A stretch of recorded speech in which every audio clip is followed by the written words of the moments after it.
보겠습니다. 신약성경 히브리서 12장 1절에서 3절까지 말씀입니다. 신약성경 히브리서 12장 1절에서 3절까지 말씀, 우리 함께 한 목소리로 읽겠습니다. 성경책 다 찾아주시고.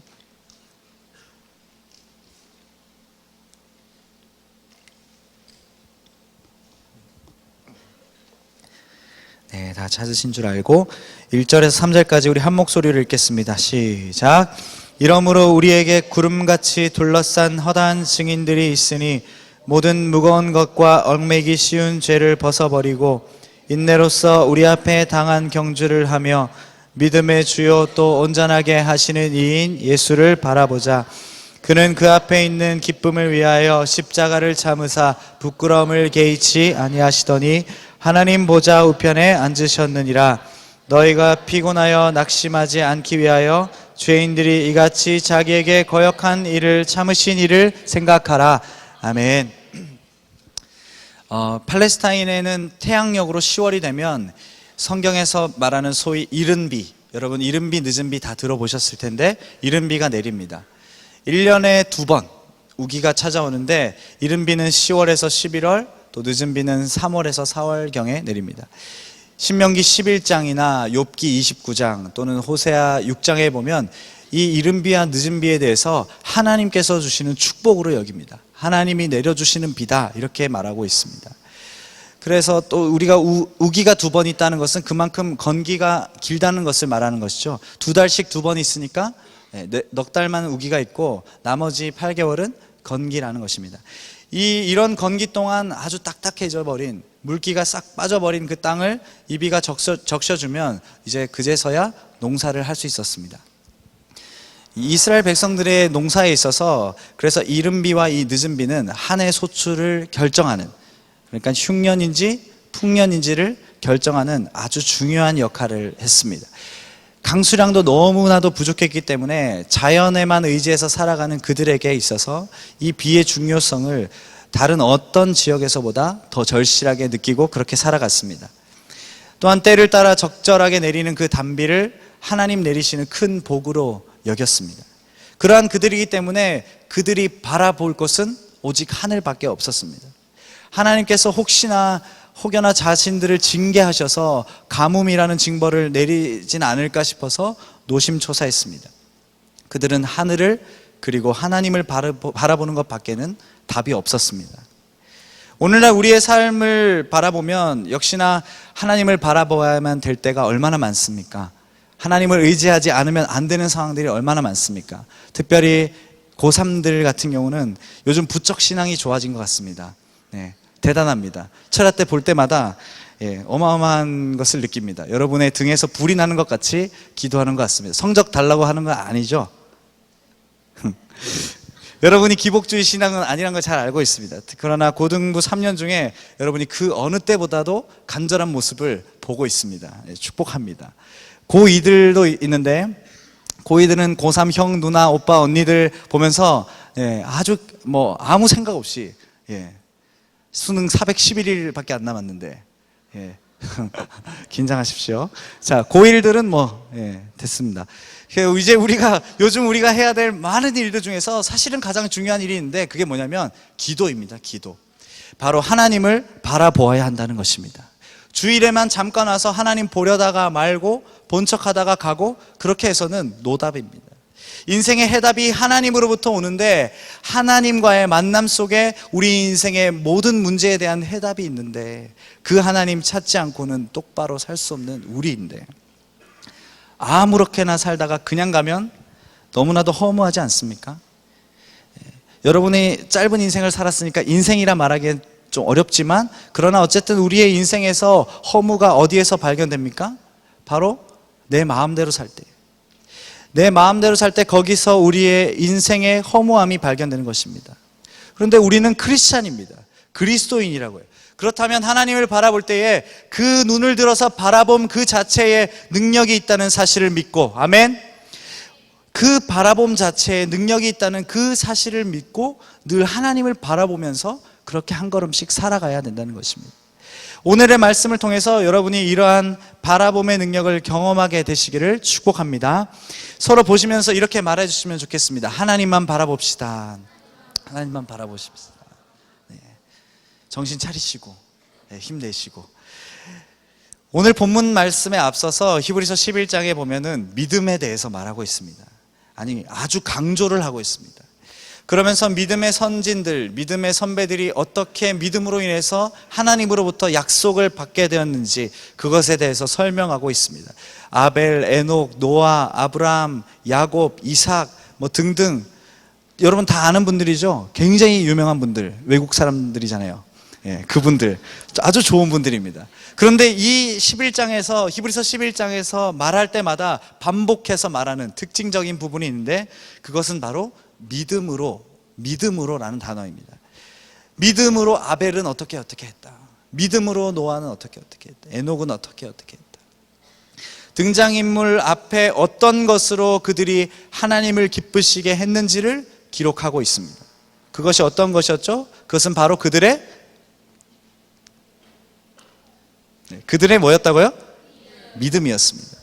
히브리서 11장 6절에서 이렇게 말하죠. 믿음이 없이는 하나님을 기쁘시게 하지 못하나니 하나님께 나아가는 자는 그가 반드시 계신 것과 또한 그가 자기를 찾는 자들에게 상 주시는 이심을 믿어야 할지니라. 하나님을 기쁘시게 하는 믿음을 가진 그 믿음의 선진들, 그 선배들의 이야기가 히브리서 11장에 기록되어 있습니다. 오늘 본문은 이러므로라는 단어로 시작합니다. 이것은 앞선 히브리서 11장의 해석에 따른 결과를 우리에게 말해주고, 또 하나는 히브리서 11장과 오늘 읽은 히브리서 12장 1절에서 3절까지 이 본문이 굉장한 밀접한 연관성을 나타내는 것입니다. 이 본문 히브리서 12장 1절 말씀 우리 한 번만 더 읽어보겠습니다. 히브리서 12장 1절 한 목소리로 읽겠습니다. 시작. 이러므로 우리에게 구름같이 둘러싼 허다한 증인들이 있으니 모든 무거운 것과 얽매기 쉬운 죄를 벗어버리고 인내로써 우리 앞에 당한 경주를 하며. 자, 이러므로 말씀 보십시오. 이러므로 뒤에 바로 이어지는 문장을 보면 구름같이 둘러싼 허다한 증인들에 대한 이야기가 나옵니다. 이미 11장에서 언급된 많은 믿음의 선진들, 믿음의 선배들과 또 미처 다 기록할 수 없었던 믿음의 선배들을 말하는 것이죠. 그들이 바로 구름같이 둘러싼 허다한 증인들이라는 것입니다. 소위 믿음장이라고 하는 히브리서 11장과 오늘 이 본문이 깊은 연관성이 있다는 것을 우리에게 말해주고 있습니다. 그렇다면 오늘 우리가 읽은 본문 역시 이 믿음이라는 것, 이 믿음의 관점에서 연관지어서 해석할 수 있습니다.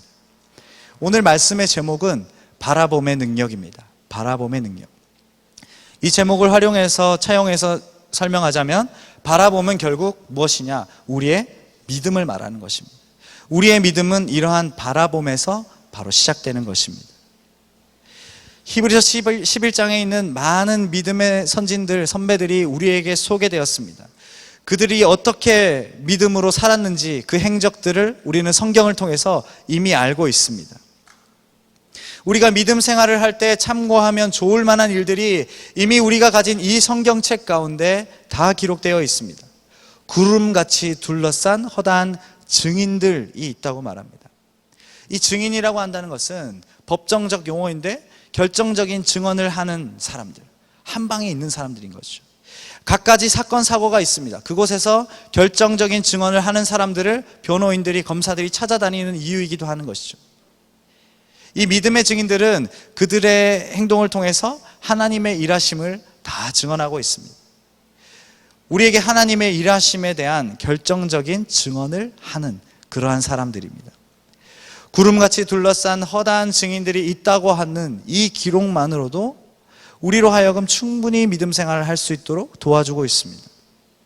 너희가 이 믿음의 선배들의 간증을 이미 들었지 않느냐?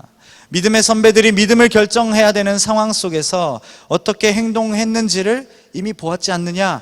마치 이렇게 하나님께서 우리에게 말씀하시는 것 같습니다.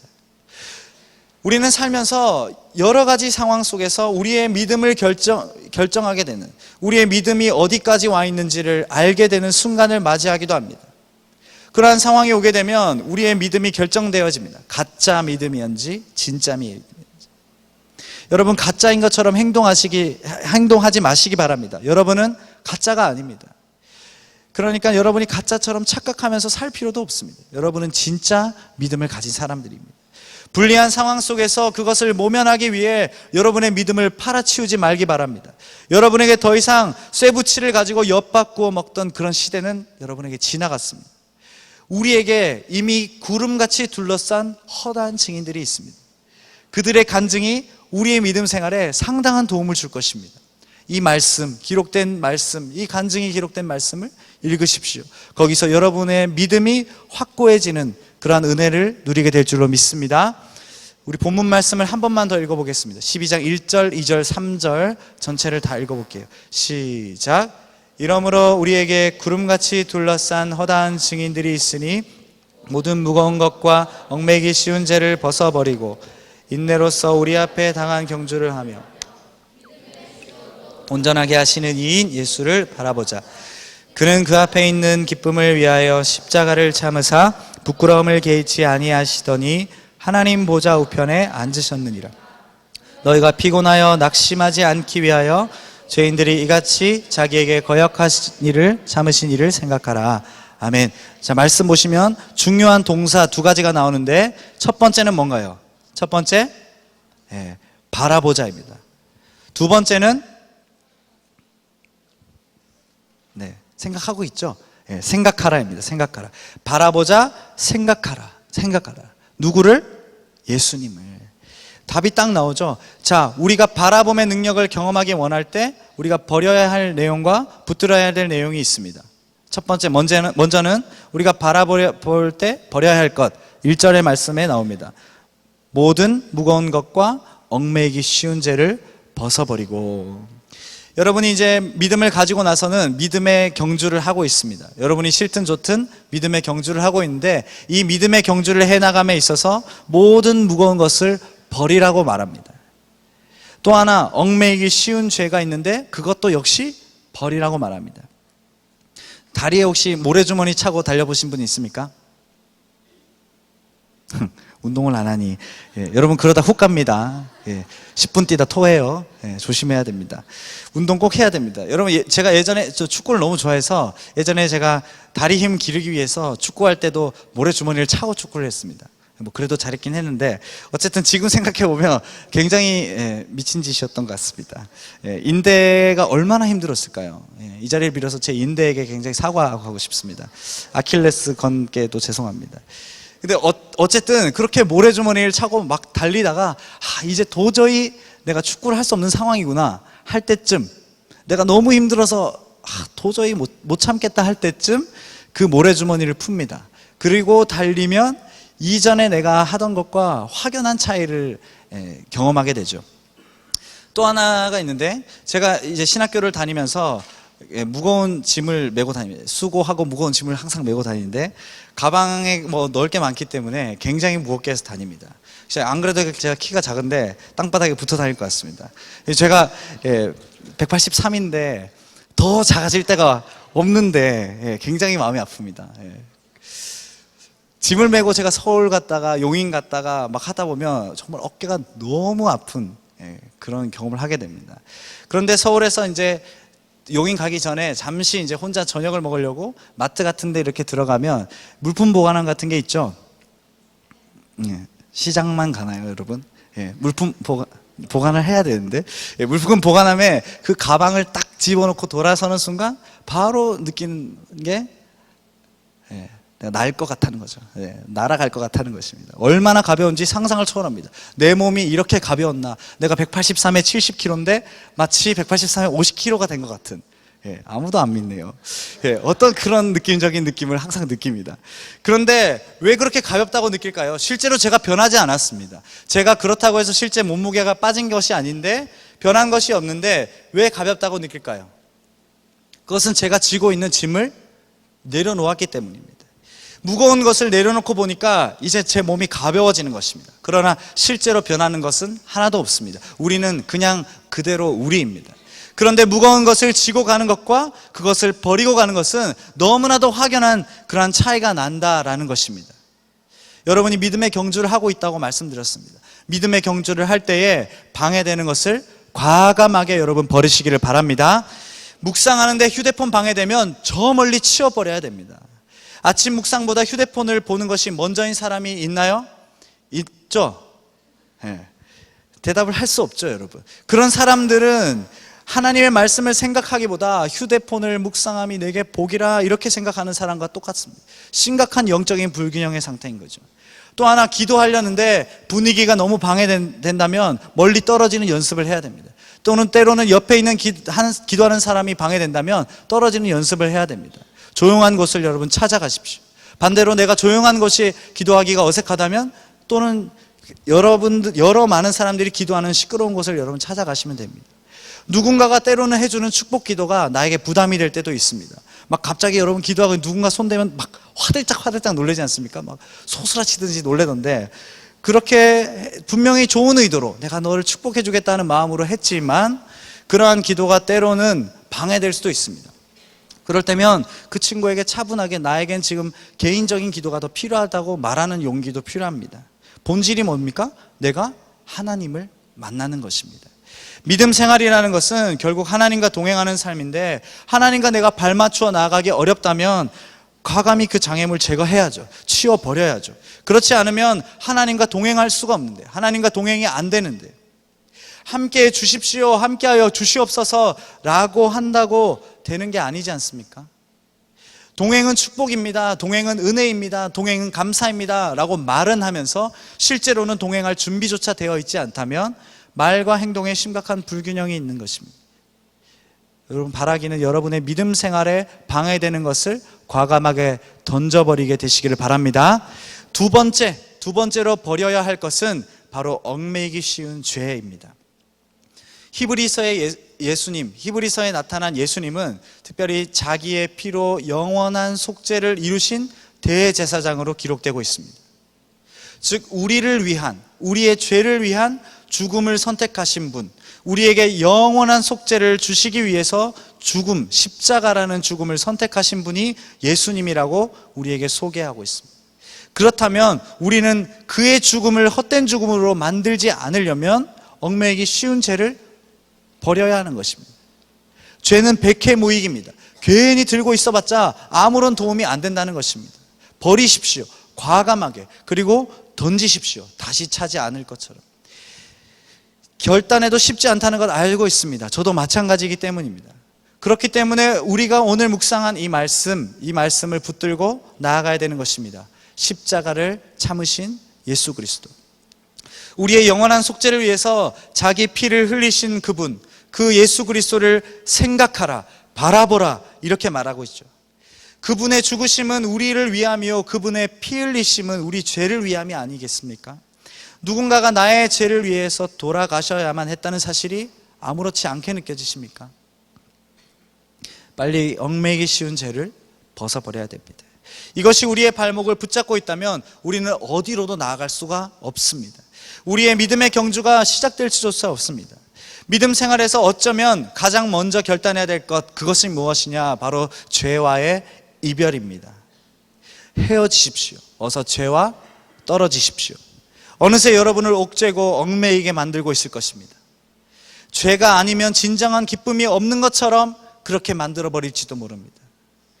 죄를 해결받는 것, 그것은 십자가로만 가능한 것입니다. 예수님을 묵상해야 합니다. 십자가가 내 삶에 깊숙이 뿌리 박히도록 해야 합니다. 그렇지 않으면 또다시 죄에 무너져 버리고 말 것입니다. 악한 생각을 그냥 내 머릿속에, 내 삶 속에 남겨두지 마십시오. 그것에 취하면 약이 없습니다. 죄는 어느새 우리 곁으로 들어와서 우리의 삶을 막 갉아먹어버릴 것입니다. 우리의 신앙을 차츰차츰 무너뜨릴 것입니다. 어서 끊어버려야 됩니다. 여러분, 지금 결단하십시오. 오늘이 지나면 또다시 무너져 있는 내 자신을, 내 모습을 보게 될지도 모릅니다. 오늘을 넘기지 말고 오늘 저와 여러분의 죄를 해결받아야 됩니다. 아멘. 십자가를 참으신 예수님, 그분을 기억하면서 죄를 이겨내는 그런 저와 여러분 되기를 축복합니다. 이렇게 무거운 것과 얽매이기 쉬운 죄만 그러면 버리면 믿음의 경주가 가능합니까? 네, 가능합니다. 그러나 달릴 수가 없습니다. 경주라는 것은 달리기를 해야 되는 것인데 내가 이제 걸음마를 시작한 단계입니다. 바라봄의 능력을 경험하기 원하는데 그것을 경험하기 원할 때 붙들어야 될 것은 바로 예수 그리스도입니다. 우리가 바라보기를 시작할 때, 믿음 생활을 시작할 때 모든 무거운 것, 얽매이기 쉬운 죄는 벗어버리고 이제 붙들어야 될 것이 있는데 그 붙들어야 될 분은 바로 예수님입니다. 바라봄의 능력은 이러한 예수님을 붙들 때 오는 것입니다. 오늘 본문에서 어떤 예수님을 바라보라고 말씀합니까? 2절입니다. 믿음의 주요 또 온전하게 하시는 이인 예수님. 우리 믿음의 주가 되시고 온전하게 하시는 분인 예수님을 바라보라라는 권면을 우리에게 하고 있습니다. 오늘 우리가 믿음이 흔들릴 때에 바라보아야 될 분 역시 예수님밖에 없습니다. 믿음이 흔들리는데 다른 무엇을 해서는 안 됩니다. 누구를 찾아간다고 해결되는 게 아닙니다. 오직 예수님을 바라보는 것에 우리의 모든 시선을 집중해야 됩니다. 아까 전에 불렀던 찬양처럼 모든 시선을 주님께 드리는 훈련이 필요한 것입니다. 경주마가 경주를 할 때 보면 앞만 볼 수 있도록 눈 가리개를 하는 것을 여러분이 보셨을 것입니다. 말은 한 350도 정도를 본다고 합니다. 앞과 뒤에 있는 말까지 다 보이는데 말이 겁이 많아서 옆에 말이 달려오면 멈춘답니다. 경주를 해야 되는데 옆에 말이 보이면 멈추는 거예요. 그래서 눈 가리개를 하는 것처럼 똑같이 우리에게도 예수님만 볼 수 있도록 눈 가리개를 씌워줘야 됩니다. 1층에 여러분 와이젠 청소년 카페 많이 가셔서 많이 노시던데 2층에 가면 공부하는 장소가 있습니다. 거기 가보면 칸막이가 있습니다. 그 칸막이가 있는 이유가 뭐죠? 여러분에게 누군가 말씀하시는 것 같지 않습니까? 그것을 만드신 분이 공부하라, 공부할지어다, 이렇게 고개를 돌리지 말고 공부하라, 책만 봐라, 옆 사람의 대화를 듣지 말고 귓구녕에 이어폰을 꽂고 공부하라, 이런 음성이 들리지 않습니까? 이게 가리개가 있기 때문입니다. 칸막이가 있기 때문입니다. 눈 가리개를 우리도 역시 씌우고 시선을 오직 주님께 드리는 것이 우리의 믿음 생활에 도움이 되는 줄로 믿습니다. 오늘 본문의 말씀을 계속 보시죠. 자, 그 예수님을 바라보자라고 권면하면서 뒤를 이어 부연 설명이 나옵니다. 성경을 보시면 그는 그 앞에 있는 기쁨을 위하여 십자가를 참으사 부끄러움을 개의치 아니하시더니 하나님 보좌 우편에 앉으셨느니라. 예수님께서는 우리를 구원하시고자 하는 그 하나님의 계획, 우리의 죄를 위해서 십자가를 지셔야만 했던 그 원대한 하나님의 놀라운 인류를 향한 계획, 그 계획 가운데 동참하시는 것을 예수님은 기뻐하셨습니다. 또한 우리를 사랑하시는 그 마음으로 십자가라는 사형틀을 참아내셨습니다. 오늘 성경은 바로 십자가의 그 예수님을 바라보라라고 권면하고 있는 것입니다. 십자가에 못 박히신 예수님을 바라볼 때 우리는 그 바라봄에서 능력을 경험할 수 있게 되는 것입니다. 오늘 본문은 이어서 죄인들이 자신에게 거역한 일조차도 참아내신 그분을 생각하라. 자신이 만든 사람들이, 만든 인간들이 자신을 거역하는 것마저도 참아내신 그분을 생각하라라고 말합니다. 사랑하는 여러분, 아무리 힘들어도 피할 구멍이 있습니다. 믿음을 송두리째 흔들 만한 그런 일들이 여러분에게 생길지 모릅니다. 그러나 그런 일 생겨도 예수님 바라보고 예수님 생각하는 가운데 그 상황을 이겨낼 힘을 주님께서 주실 줄로 믿습니다. 이것이 바로 바라봄의 능력입니다. 내일부터 여러분 앞에 펼쳐질 수많은 일들을 한번 생각해 보십시오. 아니 어쩌면 집에 돌아가서부터 시작될 여러분의 일들을 한번 생각해 보십시오. 때로는 믿음 생활 그만하고 싶은 일 생길 수도 있습니다. 내 믿음을 송두리째 흔들어 버릴 그러한 일들이 생길 수도 있습니다. 아니면 어제까지 있었던 여러분에게 벌어졌던 일들, 생각도 하기 싫었던 그 일들을 한번 생각해 보십시오. 누구에게도 말할 수 없는 일들, 내가 경험하기에는 너무나도 충격적인 일들로 고생하고 있습니까? 그럴 때 여러분 예수님을 바라보시기 바랍니다. 예수님에게 해답이 있습니다. 예수님을 생각하십시오. 예수님께서 도와주실 줄로 믿습니다. 오늘 말씀을 맺겠습니다. 우리는 이 소위 믿음장이라고 하는 이 히브리서 11장을 보면서 우리 믿음의 선배들, 우리 믿음의 선진들이 보여준 그 믿음의 행동들을 마치 간증처럼 익히 보아서 알고 있습니다. 이러한 구름같이 둘러싼 허다한 증인들이 이미 우리 곁에 있습니다. 마치 힘내라고 응원하는 것 같습니다. 나도 그러한 경험을 해보았다. 나도 너와 같은 경험을 해보았다. 그런데 믿음으로 반응하니까 주여 내가 도와주실 줄 믿습니다라고 달려가니까 그게 다 해결되더라 라고 말하는 것처럼 그러한 간증을 우리는 이미 보아서 알고 있습니다. 구름같이 둘러싼 허다한 증인들, 우리 믿음의 선배들이 우리 곁에 있습니다. 믿음의 선배들의 모습을 통해서 그 모습 속에서 우리는 하나님의 일하심을 이미 볼 수 있었습니다. 그렇다면 동일하게 우리에게도 그러한 하나님의 놀라운 일하심이 나타날 수 있다는 것입니다. 오늘 우리는 이 바라봄에 있어서 버려야 할 것과 붙들어야 할 것을 살펴보았습니다. 먼저는 여러분의 믿음 생활에 방해되는 모든 무거운 것들을 벗어버리십시오. 믿음의 경주에 방해되는 것들은 과감하게 던져버려야 됩니다. 그래야 내 믿음 생활이 지속될 수 있습니다. 또 하나 얽매이기 쉬운 죄가 있습니다. 그 죄를 벗어버리십시오. 던져버리십시오. 죄는 우리가 항상 해결해야 될 그러한 문제입니다. 모든 믿음 생활에 앞서서 여러분의 죄를 던져버리시기 바랍니다.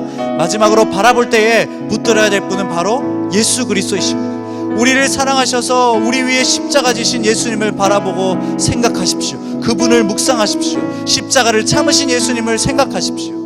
여러분이 어떠한 상황 가운데 있을지라도 그 상황을 넉넉하게 이길 힘을 주실 줄로 믿습니다.